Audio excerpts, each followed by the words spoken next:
Okay, desk stretching for School District 63. Got 6 exercises going through repetitions of 6 to 8 each time.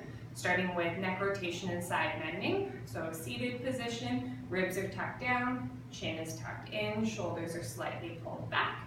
Starting with our rotation, so looking over our right shoulder, back through center, and over our left shoulder.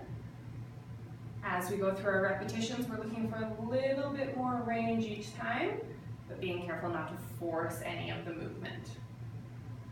For our 8. And then ear to shoulder, so that's our side bending. Chin is still tucked, nose points forward, ear goes to shoulder, back to the center, and to the other shoulder, and back to center. Being careful that we're not transferring our weight with our body, it's just happening through our neck, and we're staying out of pain for our 8 repetitions. Shoulder hinges, so hands on top of the shoulders or on the head, whatever is most comfortable. Elbows come up nice and high. Slowly bring them together and open back and squeeze through the shoulder blades.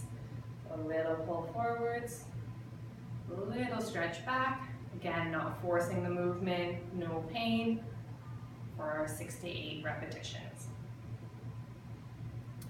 Next one is our figure 4 stretch. So keeping my tall posture, I'm going to bring one heel up on top of the opposite knee, making sure that the weight distribution is even through both of my hips.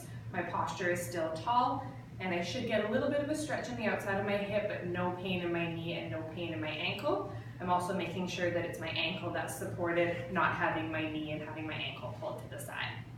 So I'll hold for about 30 seconds here, and I'm going to switch to the other side. Ankle comes up, nice tall posture, even distribution through both hips. Might be a little bit harder on one side than the other. No pain in my knee, and ankle is supported, not my foot. And seated rotation is next. Nice tall posture. I'm going to begin by reaching back for the back of my chair. Hand goes to the outside of my knee, and then slowly turn to look over my shoulder. Focusing on the torso here, not so much on the neck. Back through the center. Reach back, palm on the outside of the knee, and turn to the side. Again, we're not forcing this rotation, only going to where it's comfortable, and we'll gradually get a little bit more range as we make our way through our repetitions. Back to the center.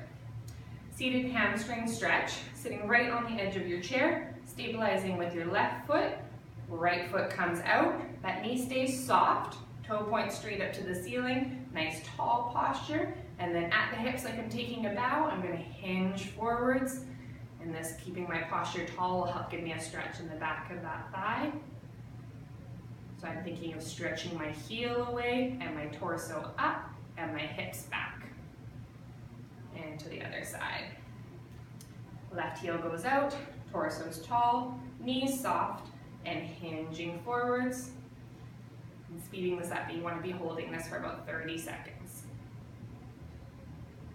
And back to the center. Last one is our seated hip flexor stretch. So you're going to turn sideways in your chair, and I'm about half supported here, and I'm going to lean backwards slightly into my chair so I don't go falling off the edge and bring the chair with me. Right side goes back, so I turn towards the left, right foot is back. Should have about 90 degrees between my front leg and my torso, and about 90 degrees at my knee.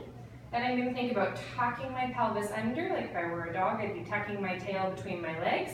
Torso, the rest of it stays nice and tall, and I should feel a nice stretch opening through that head.